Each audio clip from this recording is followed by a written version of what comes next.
First, tonight, back to status quo. That was the resolution of governors in the People's Democratic Party after a two-day meeting to address the suspension and counter-suspension issued by feuding members of the party's National Working Committee just last week. The party's Governors Forum says it has brokered a truce, with its chairman, Bauchi State Governor Bala Mohammed, announcing that all suspensions have been nullified. The decision was reached after the Governors Forum consulted with representatives of the National Working Committee, the party's National Assembly caucus, and the Board of Trustees. It means Debo Ologunagba remains National Publicity Secretary and Kamaldeen Ajibade will stay on as National Legal Advisor. There is no faction in the PDP. All this suspension and what have you, governors and NWC and indeed the caucus of the National Assembly and the BOT are here, and we have resolved everything. There is no faction, everything has reverted to status quo, and acting chairman Damango, only the time that the governors and all the organs of the party will sit down and resolve other issues. There is no party that doesn't have problems. These are cleavages. These are the problems. The governors, the NWC and the BOT and the caucus will sit down and discuss the sacrosancy of the next meeting on the 21st of this month. The Governors Forum are our leaders and they are the critical organ of this party. And when they speak, we have to look at it holistically and also about it. Well, we're joined now by a former National Legal Advisor of the PDP, Mark Jacob. Thank you for joining us on Newsnight. Thank you so much. Well, can you really say that the worst is over for the PDP? Would this return to a status quo? And the question still being asked is exactly what is status quo in this case, before the suspensions or long before that? But is it really over in terms of the bickering, the internal crisis within the PDP? Well, we can sigh some relief. We can breathe a bit freely now that the suspensions and counter-suspensions have been halted. But truly, the problems are still there.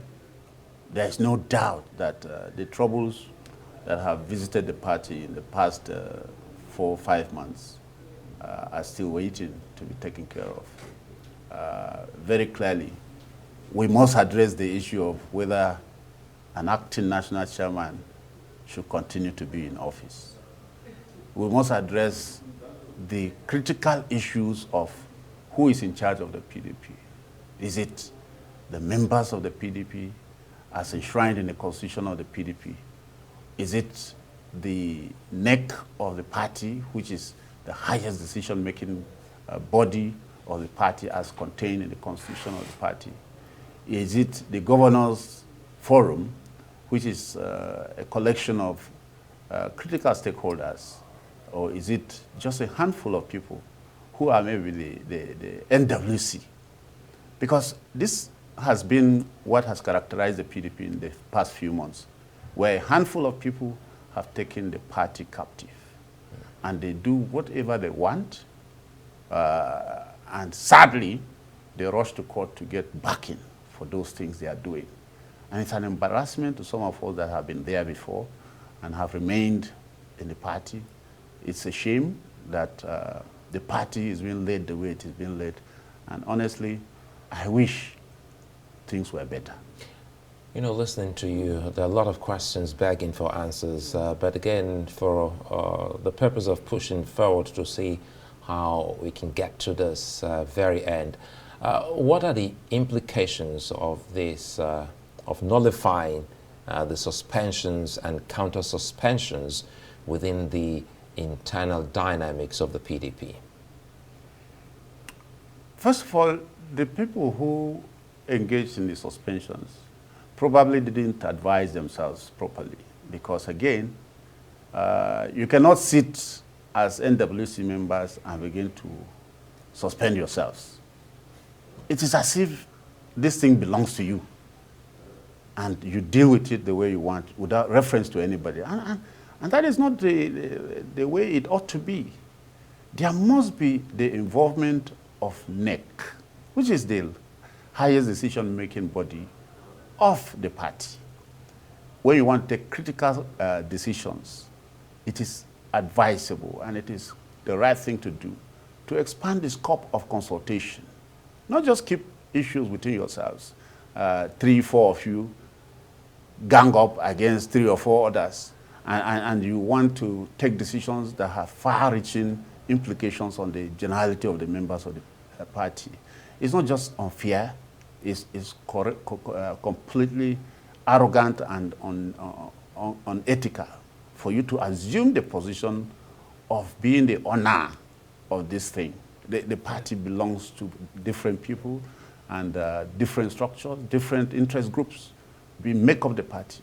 And you cannot wake up just in a day and assume ownership of that whole body and take decisions because you don't like somebody's face or you don't like his approach to issues. And so you say he should go. The law regarding tenure, the law regarding occupation of office is very clear. And everything is contained in the constitution of the party. So people who have refused to advise themselves based on the provisions of the constitution are the people messing up the party. And it's a shame that they take this party down the drain without caring a hoot how it affects the generality of the members of the party and the Nigerian political scenario. Because, look, they may think that this thing does not bother anybody, but in Nigeria, the democratic system and the framework under which democracy thrives is being affected. We ought to have a virile opposition that is founded and run or propelled by the most, well, the largest political party in the country. The PDP has branches everywhere in this country, but that it has failed to deliver on a meaningful opposition to the ruling government is actually a disservice to the Nigerian society. Absolutely, and it raises the wider question as to, you know, the supremacy of the political party, because if you look across all the other, at least the 3 major parties we talk about today in Nigeria, yes, the APC, the PDP, the Labour Party, and, you know, whichever one else, there is this fundamental issue as to, you know, the lack of supremacy of the part of the party. How do you regain that? In the Second Republic, you'd recall that the party was on the driving seat.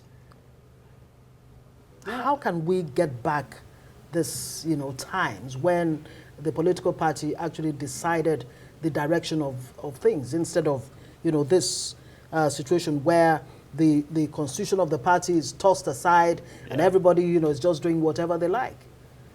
What needs to change fundamentally? Fundamentally, individual members of the party must own the party. And what has happened and is giving rise to the individualistic tendencies is largely the issue of funding. When individuals, when you hear somebody boasting that when others ran away, I stood and I did this and that, it's simply saying that he's the one that brought money out to fund the party when others didn't. That's just the bane of the matter, that funding of the political party must not be left in the hands of individuals. It should be a collective thing. And then the constitution should be followed in terms of decision making. Once funding is taken care of, that members of a political party contribute financially to running the party as individuals, not as groups or no, but individual members make it a point of duty to belong by registering and then by paying monthly or annual dues. When you do that, then you have a say, you have a stake in this thing, and you can raise your voice. Okay. But situations have arisen where individuals have come up, like in a state, somebody will say, no, I'll pay all the membership dues for the state.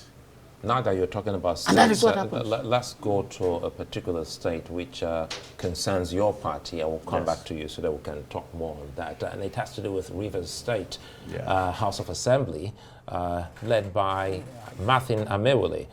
He's just declared the seats of Edison Ehie, the Chief of Staff to Governor Sim Fubara, and 3 other pro-Fubara lawmakers vacant. During plenary, Speaker Amewule pointed out that Ehie did not properly write to inform the House of his new office, and as such, his seat has been declared vacant. Regarding Victor Oko-Jumbo and the 2 others, the House held 3 separate votes to declare their seats vacant for absenteeism from sitting for 152 days consecutively without notification or permission, in violation of the 1999 Constitution. The Assembly also agreed to write to INEC to conduct elections to replace the now vacant seats within 90 days so as to provide representation for their people. The judgment of the Court of Appeal delivered on Thursday, the 10th day of October 2024, under the appeal number CA/ABJ/CV/133/2024. Mr. Speaker, delivered by their Lordships, Justice Joseph Olubimi K. Oyewole, Justice Okor Efrete Abba, and Justice Isha Mohammed Sari. Mr. Speaker, by your leave, may I lay this judgment at the table. The House of Assembly was created by the Constitution, and all of our activities and functions are as dictated by the Constitution.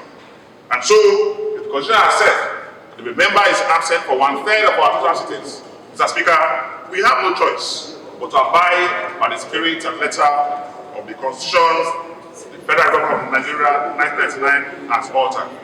That is why, Mr. Speaker, I add my voice to the motion, and of course add my voice to what the Deputy Speaker has said. We mentioned in this bill, their seats are here vacant, and they are not here. Since this is 152 days. There is nothing we can do. We are going to follow the Constitution. And I want to align myself with this motion. The Constitution has said it, and there is nothing we can do than to follow the Constitution. So, Mark Jacobs, you've heard that, and you also mentioned earlier that disputes are common in politics. But again, looking at Rivers and the national aspect, there's hardly no place within the PDP, within states, the national level, you have crisis. How can your party navigate this or these crises to ensuring that you have a united PDP in the coming days, with Rivers in particular in focus? Yes, Rivers, let me start by saying that I saw that woman who made the last comment on the day they were singing your mandate, on your mandate, on your mandate. I saw her singing with 27 others that they have decamped from the PDP. That show of shame took place with her beautiful red lipstick. And a few weeks after, she, together with others, were back in court saying they never decamped. For me, that is the height of irresponsibility, public display of disrespect, and a wanton desecration of the Constitution they are shouting about. Look, nobody should joke about the Constitution of the Federal Republic of Nigeria.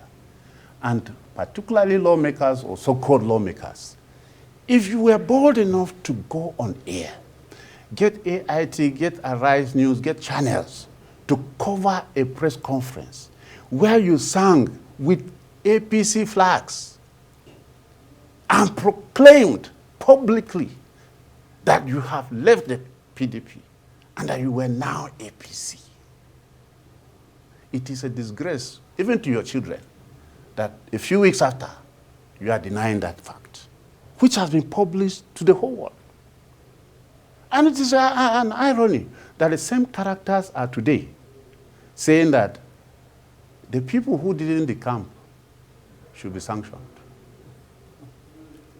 And that is where Nigeria has found itself, that people can behave anyhow and still come around and wear clothes and shine and speak as if we are all dandies who don't know anything about what they did. So it does look like it's a Nigerian thing it because looks like things have come full circle with what some might describe as a circus, happening in Rivers State. Yeah. Could this be the undoing of not just the PDP, but for the kind of democracy we're trying to achieve? And how do we come back from the precipice? That's what I was saying, that it's becoming like a Nigerian thing. You just do anyhow. In a civilized society, this behavior, nobody will allow this to happen. Nobody, not even the courts, not even the people in the streets. You can't stand up and say you have decamped and dance and sing. The next day you are saying a different thing. Well, they will tell you where are the documents showing nobody that needs document. When you are, you look, party decisions, A to party B. decisions, even the withdrawal of your account, money from your account can be verbal. If you authorize, you should go and stand. In fact, in our courts, most of the things we tender are not written. You come and testify orally. Once it is reduced into writing into the records of the court, you have testified. These people went up in public glare and said they have decamped. Today they are the ones talking as PDP members. Can you take that? We have to live with that. Mark Jacob? Those are the ironical things that are happening in this country. And Rivers has been turned into a hammer house of horror, where things are happening up and down. Thank Nobody you is very questioning much. it. Mark Jacob is former National Legal Advisor of the People's Democratic Party.